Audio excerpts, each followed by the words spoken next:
ہے باقی جناب قبلہ میں کچھ حدیثیں ہیں، ایک ڈنڈا ہے سو وہ ڈنڈا بھی اب ہے ضبط پولیس، زبان گرم قلب ٹھنڈا ہے۔ عورت نے جنم دیا مردوں کو، مردوں نے اسے بازار دیا۔ عورت پر ظلم نہیں ڈھائیں گے، اگر آپ عورت پر ظلم ڈھائیں گے تو دنیا کا بادشاہ آپ پر ظلم ڈھائے گا۔ اعمالکم اموالکم، جیسا کرو گے ویسا بھرو گے۔ پیغام ختم ہو چکا ہے، آپ کی آنکھ سے پٹی میں نے ہٹا دیا ہے۔ مجھے امید ہے کہ آپ اس پر کھڑے ہوں گے، عورت کے ساتھ انصاف کریں گے، عورت کے ساتھ ظلم نہیں کریں گے انشاءاللہ۔ دوسرا پیغام لا رہا ہوں، بہت دھیان سے سنیے گا، بہت دھیان سے سنیے گا۔ میں اس امید سے آپ کو سنا رہا ہوں، 2-3 منٹ کا پیغام ہے تاکہ آپ کے علم میں اضافہ ہو اور میرے مطالعہ کو اللہ تازہ فرمائے۔ دھیان دیجیے گا، 4 کام کیا جاتا ہے بیماری دور ہو جائے، اس کے لیے دعا کی جاتی ہے، یہ بھی حدیث سے ثابت ہے۔ دوسرا کام یہ کیا جاتا ہے کہ دم کیا جاتا ہے، قرآن کو پڑھ کر کے دم کیا جاتا ہے، یہ بھی حدیث سے ثابت ہے۔ تیسرا کام یہ کیا جاتا ہے کہ تعویذ لکھ کر اس کو دھو کر کے پیا جاتا ہے، علامہ ابن تیمیہ رحمۃ اللہ علیہ فرماتے ہیں یہ بھی جائز ہے۔ چوتھا کام یہ ہوتا ہے کہ گلے میں تعویذ لٹکاتے ہیں، تو کچھ لوگ کہتے ہیں کہ یہ غلط ہے، کچھ لوگ کہتے ہیں یہ صحیح ہے۔ صحیح کیا ہے وہ میں آپ کو بتانے کے لیے جا رہا ہوں، سننے کے لیے مکمل تیار ہیں؟ ہاتھ اٹھائیے انشاءاللہ، دھیان دیجیے گا۔ ایک صحابی ہیں، ان کا نام ہے عبداللہ ابن عمرو بن العاص۔ وہ ایک کلمے کو اپنے بچے کو یاد کرا دیتے، جو بچہ یاد نہیں کر پاتا تھا تو کاغذ میں لکھ کر کے اس کے گلے میں لٹکا دیتے تھے۔ تعویذ لٹکانا کہاں صحیح ہے؟ جب تعویذ کا لفظ شرکیہ نہ ہو، جب تعویذ میں اس کا معنی شرکیہ نہ ہو، اور آدمی تعویذ کو دعا کی طرح سمجھے، دوا کی طرح سمجھے، دعا کی طرح سمجھے، دوا کی طرح سمجھے کہ تعویذ کوئی اثر نہیں کرتا، اثر کرنے والی ذات تو اوپر بیٹھی ہوئی ہے۔ ایک اہم بات آپ کو بتانے کے لیے جا رہا ہوں، آپ تعویذ لینے کے لیے اپنی بیوی کو، بیٹی کو، بہو کو تنہا مت بھیجیے، اس کے ساتھ جائیے، اس کے ساتھ جائیے، تنہا بہو بیٹی کو مت بھیجیے۔ وجہ یہ ہے کہ کبھی تو مال چلا جاتا ہے، کبھی تو آبرو چلی جاتی ہے، کبھی ایمان چلا جاتا ہے۔ عورت کو تنہا مت بھیجیے، عورت کو بھیجنے کی ضرورت بھی نہیں ہے۔ اگر عورت جائے تو وہاں لکھا ہے کہ تعویذ دینے والا اس سے تنہائی میں بات نہ کرے، تنہائی میں بات کرنے کی وجہ سے شیطان گمراہ کرنے کی پوری کوشش کرتا ہے۔ تنہائی میں بات نہ کرے اور نبض نہ پکڑے۔ ڈاکٹر کو تو اجازت ہے، تعویذ دینے والے کو نبض پکڑنے کی اجازت نہیں ہے۔ تیسری بات، جو تعویذ دینے والا ہو وہ جھوٹ نہ بولے۔ ہوتا کیا ہے، جیسے ہی آپ پہنچے وہ کہتا ہے کہ آپ کو جنات کا اثر ہے، آپ کے اوپر جادو کا اثر ہے، جبکہ غیب کو سوائے خدا کے کوئی نہیں جانتا۔ اور یہ اپنی دکان چمکانے کے لیے ڈائریکٹ کیا بول دیتا ہے، آپ کو جادو کا اثر ہے، آپ کو شیطان کا اثر ہے، تاکہ آپ بیماری کا علاج مت کرائیے بلکہ اپنا جیب خالی کر کے یہاں ڈال دیجیے۔ جھوٹ نہ بولے۔ چوتھی چیز جو دھیان رکھنے کی ہے وہ یہ ہے کہ دل کو نہ توڑے بلکہ دل کو جوڑے۔ اب بہو پہنچی ہے اور اس کا ساس سے انبن چل رہا ہے تو کیا کہہ دیا کہ تمہاری ساس نے تمہارے پر جادو کر دیا۔ دل کو توڑنے کی بات نہیں ہونی چاہیے، دل کو جوڑنے والی بات ہونی چاہیے۔ اس ساس کو کلمہ تک یاد نہیں ہے تو کہاں سے جادو کا منتر جان گئی؟ یہ رشتہ توڑنے والی بات ہے۔ اللہ کے رسول فرماتے ہیں جو رشتہ توڑتا ہے اللہ اسے توڑ دیتا ہے، جو رشتہ جوڑتا ہے اللہ اسے جوڑ دیتا ہے۔ جوڑنے والا بننا ہے، توڑنے والا نہیں بننا ہے۔ ایک بات اور دھیان میں رکھیے، دھیان میں رکھیے، دعا اور دوا دونوں میں فرق کیا ہے؟ جب آدمی ڈاکٹر کے پاس جاتا ہے، دوائی کھا لیتا ہے، ٹھیک ہو جاتا ہے تو کیا کہتا ہے؟ اللہ نے ہم کو ٹھیک کر دیا۔ لیکن جب جھاڑ پھونک کراتا ہے، ٹھیک ہوتا ہے تو کیا کہتا ہے کہ فلاں آدمی پہنچا ہوا ہے۔ ڈاکٹر سے ٹھیک ہو کر کے آیا تو کیا کہتا ہے کہ اللہ نے ٹھیک کیا، اور جھاڑ پھونک سے ٹھیک ہو گیا تو کیا کہتا ہے کہ وہ بڑا آدمی پہنچا ہوا ہے۔ یہاں عقیدہ خراب ہوتا ہے، وہاں عقیدہ خراب نہیں ہوتا ہے۔ اس لیے بہت دھیان سے جھاڑ پھونک کرانی ہے۔ دعا میں قبول کرنا اللہ کا کام ہے، دوا میں اثر دینا اللہ کا کام ہے. دوا خود اثر نہیں کرتی, دعا خود قبول نہیں ہوتی, اللہ جب قبول کرتا ہے تب قبول ہوتی ہے. انشاءاللہ ایک کام آپ صرف کر لیجئے, اپنی بہو بیٹی کو جھاڑ پھونک والے کے یہاں مت بھیجیے. اگر آپ تنہا اس کو بھیجیں گے تو کبھی تو مال جائے گا, اور کبھی آبرو جائے گی, کبھی ایمان چلا جائے گا.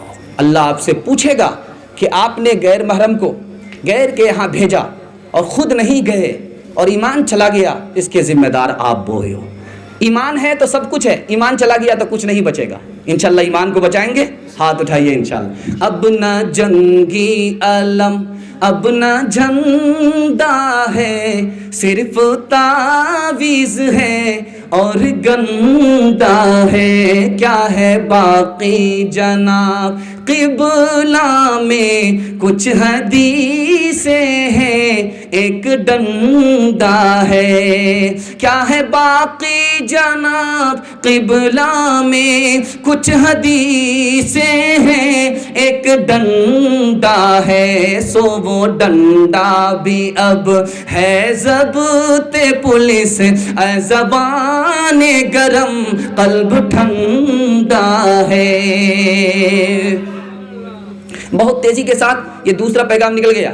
اب میں آپ کو صرف 2 پیغام دینے کے لیے جا رہا ہوں, تعلیم کے حوالے سے اور مدرسے کے حوالے سے. آپ لوگ مکمل سننے کے لیے تیار ہیں؟ دونوں ہاتھ اٹھائیے انشاءاللہ. راز کی بات سنیے, راز کی بات سنیے. اپنے بچے کو اردو پڑھائیے. اردو میں 3 خوبی ہے. مکہ میں نبی کا مدرسہ نام کیا تھا, مدینہ میں نبی کے مدرسے کا نام کیا تھا, آسمان سے زمین پر پہلا پیغام آیا وہ پیغام کیا تھا, اور نبی نے دشمن قیدی پر جرمانہ عائد کیا, پہلا جرمانہ کیا تھا. آپ کو اس سے اندازہ ہو جائے گا کہ بچے کو پڑھانا کتنا ضروری ہے. آپ اچھا کپڑا پہناتے ہیں, بچہ بھول جائے گا. اچھے مکان بنا کر کے بچہ کو دیتے ہیں, بھول جائے گا. آپ نے علم اور ادب دیا, زندگی بھر یاد رکھے گا. نمونہ دینے کے لیے جا رہا ہوں, بہت دھیان سے سنیے گا. اردو میں 3 خوبی ہے. اردو اس وقت ہندوستان کی زبان نہیں ہے, پوری دنیا کی زبان ہے. امریکہ میں بھی اردو اخبار چھپتا ہے, برطانیہ میں بھی اردو اخبار چھپ رہا ہے, اور عرب میں بھی اردو اخبار چھپ رہا ہے. اردو اس وقت عالمی زبان ہے, ہندوستان ہی کی زبان نہیں ہے. بچے کو عالمی زبان سکھائیے, اردو سکھائیے. دوسری چیز, اردو میں اللہ تعالیٰ نے قرآن کے 60% الفاظ کو جمع کر دیا ہے. ایک اردو کے اندر اللہ تعالیٰ نے قرآن کے 60% الفاظ کو جمع کر دیا ہے. آپ کا بچہ اردو سیکھے گا, 60% قرآن کو یاد کرنے والا ہو گیا. تیسری بات یاد رکھیے, آج دیکھیے حدیث پڑھنا ہے اردو میں لکھی ہوئی ہے, تاریخ پڑھنی ہے اردو میں لکھی ہوئی ہے. اسلام کے سارے علم کو اللہ نے اردو میں جمع کر دیا ہے. اگر آپ کا بچہ اردو سے محروم ہو گیا, سارے علم سے محروم ہو جائے گا. اردو پڑھانا. ایک خاص بات, نبی صلی اللہ علیہ وسلم مکے میں ہیں تو مدرسہ کا نام کیا تھا؟ دار ارقم. نبی صلی اللہ علیہ وسلم مکے میں ہیں تو مدرسے کا نام کیا ہے؟ دار ارقم. نبی صلی اللہ علیہ وسلم مدینہ آ گئے تو مدینے میں مدرسے کا نام کیا ہے؟ صفہ. مدرسے کا نام صفہ ہے. مدینے میں مدرسے کا نام دار ارقم ہے. مکہ میں نبی صلی اللہ علیہ وسلم نے کسی حال میں مدرسے کو نہیں چھوڑا, مدرسے کی تعلیم دینا نہیں چھوڑا. تیسری بات یاد رکھیے, ہمارے نبی پر آسمان سے اللہ کا پیغام کتنی بار اترا ہے؟ آدم علیہ السلام کے اوپر 12 مرتبہ, حضرت عیسیٰ کے اوپر 13 مرتبہ, حضرت ادریس کے اوپر 4 مرتبہ, حضرت ابراہیم کے اوپر 42 مرتبہ, حضرت موسیٰ کے اوپر 500 مرتبہ, ہمارے نبی کے اوپر 24,000 بار. پہلا پیغام جو آسمان سے زمین پر اتر رہا ہے ہمارے نبی کے اوپر کیا آ رہا ہے؟ اقرأ بسم ربک الذی خلق. پڑھیے اور دوسرے کو پڑھائیے. خود پڑھیے اور دوسرے کو پڑھائیے. پہلا پیغام اسلام کا آسمان سے زمین پر اتر رہا ہے, کیا ہے؟ پڑھیے اور دوسرے کو پڑھائیے. 70 قیدی دشمن کے گرفتار ہیں. اللہ کے رسول نے پہلا جرمانہ دیا, جو قیدی پڑھا لکھا ہے ہمارے 10 آدمی کو پڑھنا لکھنا سکھا دے, مفت میں آزاد ہو جائے گا. اس لیے بچہ کو پڑھانا ہے, ہر حال میں پڑھانا ہے. زمین بیچنا پڑے بیچ دیجئے, جائیداد بیچنی پڑے بیچ دیجئے. بچے کا جب مستقبل روشن ہوگا اللہ آپ کے دل کی مراد پوری فرما دے گا. اولاد کو تم بندے رحمان بناؤ، انسان بناؤ، انہیں انسان بناؤ، اولاد کو تم بندے رحمان بناؤ، انسان بناؤ، انہیں انسان بناؤ، سائنس ٹیکنالوجی میں ماہر بھی بناؤ، اور ظاہر و باطن میں طاہر بھی بناؤ، پہلے تو انہیں یارو مسلمان بناؤ، انسان بناؤ، انہیں انسان بناؤ، تاجر بناؤ، شوق سے افسر بھی بناؤ، اور ان کو مقدر کا سکندر بھی بناؤ، پر اپنی مغفرت کا سامان بناؤ، انسان بناؤ، انہیں انسان بناؤ۔ السلام علیکم ناظرین، دوستو، اگر آپ نے ابھی تک میرا اس چینل کو سبسکرائب نہیں کیا ہے، برائے مہربانی اس چینل کو سبسکرائب کریں، لائک کریں اور اپنی رائے کامنٹ میں ضرور پیش کریں، تو ہمیں بتائیں گے آپ کو میرا یہ ویڈیو کیسا لگا۔ اگر پسند آ جائے تو چینل کو سبسکرائب کر کے میرا حوصلہ افزائی فرمائیں۔